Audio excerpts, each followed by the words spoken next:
Welcome back. Thank you for staying with News Desk. My name is Kelly Boss.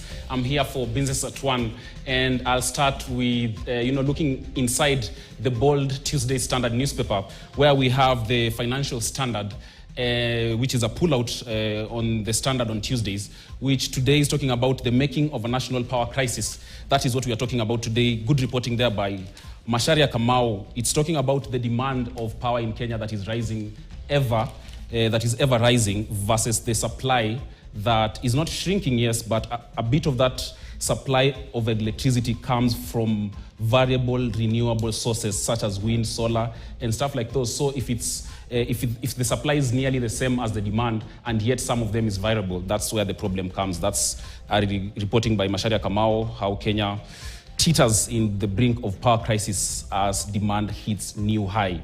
And then another story there is about the Mau Summit Road expansion, which still faces a tall hurdle.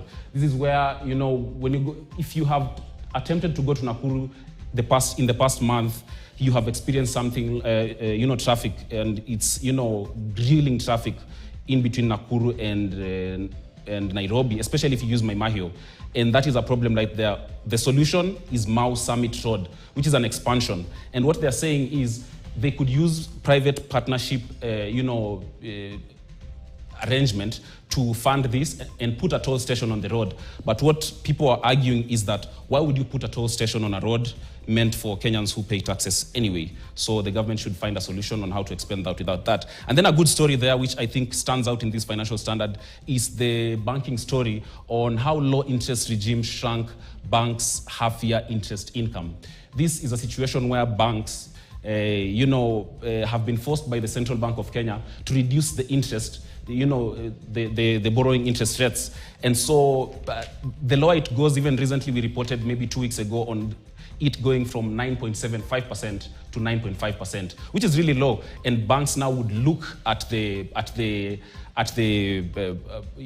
using government securities as a proper investment, because that looks more like a more secure bit to invest in. But really, if you think about it, banks are supposed to, lend you and me, businesses, so that those type of things end up growing the economy much more than giving securities to the government. Because how it works is there is no way health of banks in a country would work if the economy is not doing so well. So the banks cannot peg it on the government alone, because if the government crumbles, then the banks would crumble, and the government cannot sort the banks in case of such. That is in the Financial Standard today. Grab your copy of the Standard newspaper and, read more. That's reporting by Graham Kajilwa.